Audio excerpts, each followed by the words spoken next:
ఓం నమో భగవతే వాసుదేవాయ. ఆత్మబంధువులందరికీ నమస్కారం. ఈరోజు 580వ నామం సన్యాసకృత్ అన్నారు.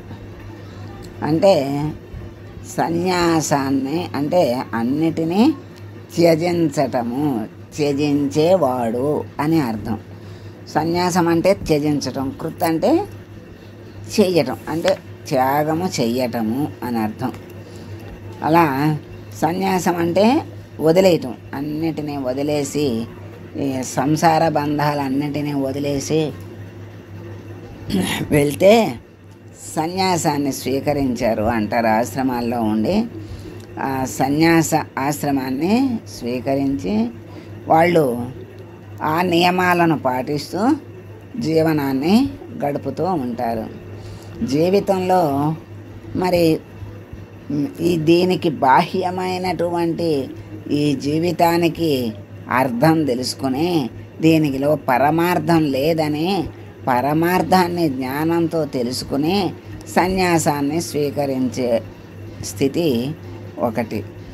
ఇప్పుడు మరి వరుసగా బ్రహ్మచర్యం, గృహస్థాశ్రమం, వానప్రస్థం, సన్యాసం వరుసగా ఆశ్రమాలను ఒక్కొక్క దాన్ని సమయానుకూలంగా ఆచరించి అనుసరించి వాటికి న్యాయం చేసి జీవితాన్ని గడుపుకోవటం ఒక రకం. మరి నేరుగా సన్యాసాశ్రమానికి వెళ్ళటం ఒక రకం.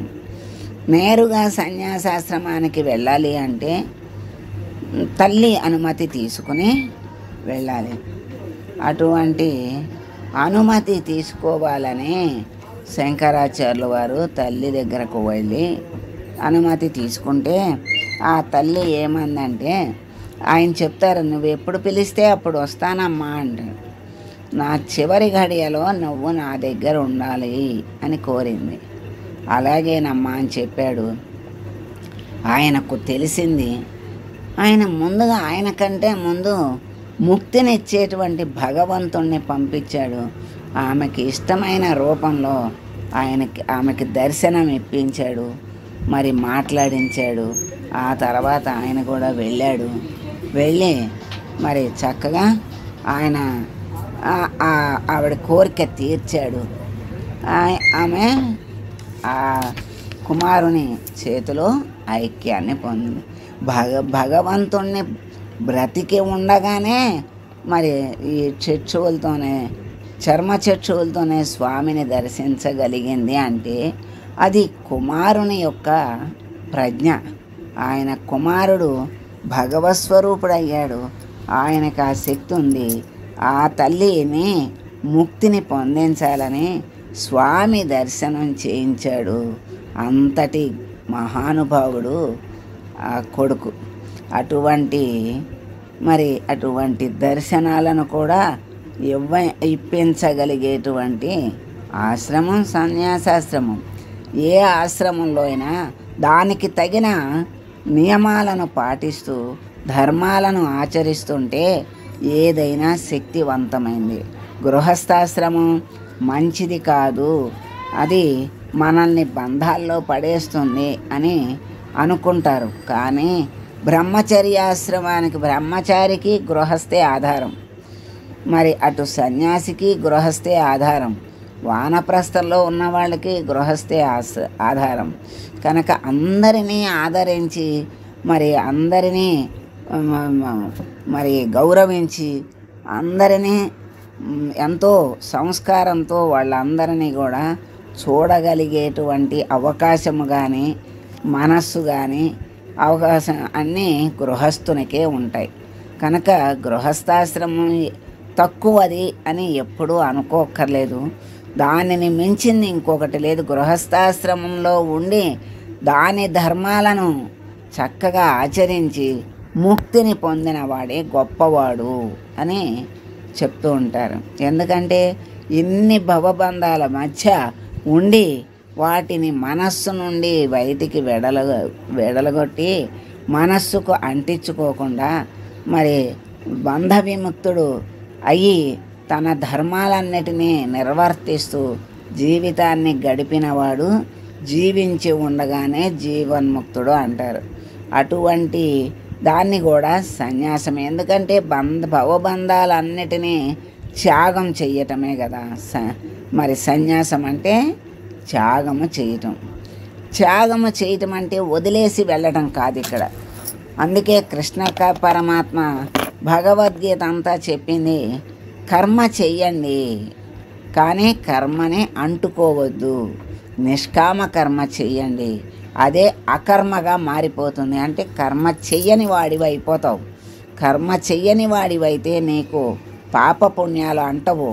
అంటనప్పుడు నీకు జన్మ అనేది ఉండదు. కనుక చక్కగా నీ ధర్మాన్ని నువ్వు నిర్వర్తిస్తూ మనస్సుకి అంటకుండా జ్ఞానముతో నీ ధర్మాల్ని, నీ కర్తవ్యాలను అన్నిటినీ కూడా నెరవేర్చు అని కృష్ణ పరమాత్మ భగవద్గీత అంతా బోధించేది అదే.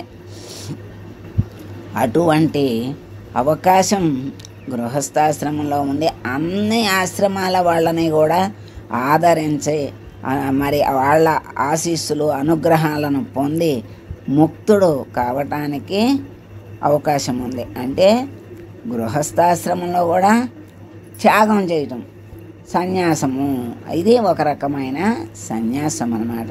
సన్యాసం అంటే త్యజించడమే కదా. అది అలా మరి బంధాలను మనస్సుకు అంటకుండా వదిలేసి ధర్మంగా జీవితాన్ని చక్కగా క్రమబద్ధంగా నడుపుకుంటే మరి ఏ ఆశ్రమమైనా చక్కని సుఖాలను శుభాలను ఇస్తుంది, ఆనందాన్ని ఇస్తుంది. సన్యాస కృత్ అంటారు. అటువంటి ఆ పరమాత్మ అన్నిటినీ సృష్టించాడు కానీ అన్నిటినీ అంటుకోకుండా త్యజించి ఉన్నాడు గనక సన్యాసకృత్ అన్నారు. జీవితంలో అన్ని సంఘటనలు మానవుడికి అనేక శిక్షల్ని ఇస్తూ ఉంటాయి. అంటే మనకి జీవితంలో అనేక అనుభవాలు అవుతూ ఉంటాయి జీవుడికి.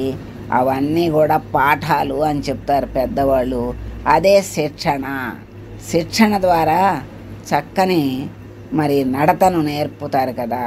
అలా శిక్షణ అనుభవాలు ఇస్తూ ఉంటాయి. భగవంతుడే మానవుని మనస్సులో బంధాలని తొలగించి జీవన్ముక్తుడిని చేస్తాడు గనక ఆయన సన్యాసకృత్ అన్నారు. అటువంటి సన్యాసకృత్ అయినటువంటి స్వామి ఇక్కడ ఈ వీళ్ళ ముగ్గురు ఏం చెప్పారో తెలుసుకుందాం.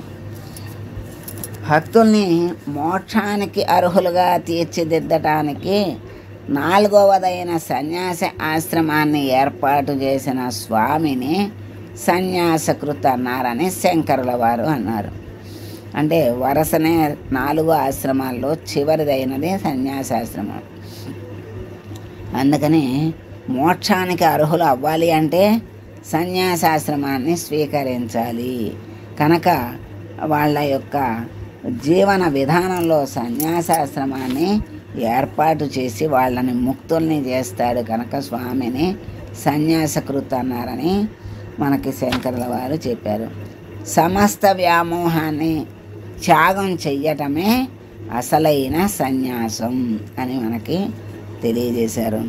సమస్త విషయాల పట్ల వైరాగ్యం కలిగించే స్వామిని సన్యాసకృత్ అని పరాశరులు భావించారు. విషయ లంపటంలో పడితే మనం పైకి రాలేము, క్షణికానందంలోనే ఉంటాం, జన్మ పరంపరలో పడి కొట్టుకుంటాం. తనను ఆశ్రయిస్తే ఆయన వైరాగ్యాన్ని కలిగించి ఆ విషయాల పట్ల విముఖతను, వైరాగ్యాన్ని కలిగించి మనల్ని మరి మంచి మార్గంలో తీసుకొచ్చి, అంటే వాటి యందు వైరాగ్యము విరాగము అంటే సన్యాసము, వదిలించుకోవడం, బంధ విముక్తి కలగటమే. అటువంటి స్థితిని పరమాత్మ ఇస్తాడు అని పరాశరులు భావించారు. నాది అనే అభిమానాన్ని వదిలిపెట్టి మరి భరన్యాసంతో ఉండటమే సన్యాసం. అంటే భరన్యాసం అంటే భగవంతుణ్ణే భర్తగా భావించి, అంటే భర్త అంటే భరించేవాడు అన్నారు కదా. అందుకని తన భారమంతా ఆయన మీద ఉంచేసి ఆ స్వామిని వేడుకుంటూ నీదే భారం స్వామి అంటూ సాత్వికమైన సన్యాసాన్ని ప్రసాదించి రజస్తమో గుణాన్ని ఛేదించే స్వామికి సన్యాసకృత్ అని పేరు. నాహం కర్త హరికర్త తత్పూజా కర్మ చాఖిలం తథాపి మత్కృత పూజ తత్ప్రసాదేన నాణ్యథా తద్భక్తిస్తత్ఫలం మహ్యం తత్ప్రసాదం పునః పునః కర్మన్యాసో హరావేదం విష్ణోస్తుష్టికర సదా.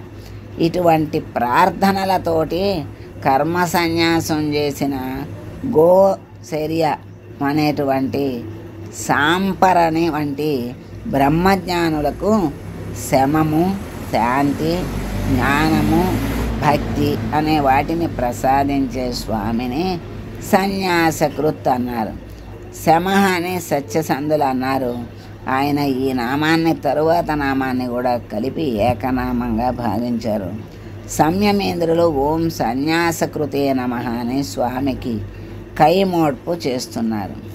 అటువంటి సన్యాసకృత అయినటువంటి స్వామిని మనం వేడుకుంటూ, స్వామి మాకు ఈ అజ్ఞానం అనే దాన్ని, విషయ లంపటాలను, కామ క్రోధాలను, అహంకార మమకారాలను అన్నిటినీ నుండి మాకు బంధ విముక్తుల్ని చేసి సన్యాసము వైరాగ్యాన్ని కలిగించి నీకు ప్రీతిపాత్రులను చేసుకుని నీ దరికి చేర్చుకో స్వామి అని వేడుకుంటూ మంగళం పాడాం.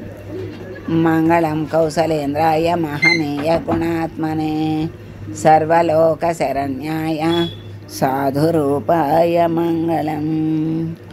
ఓ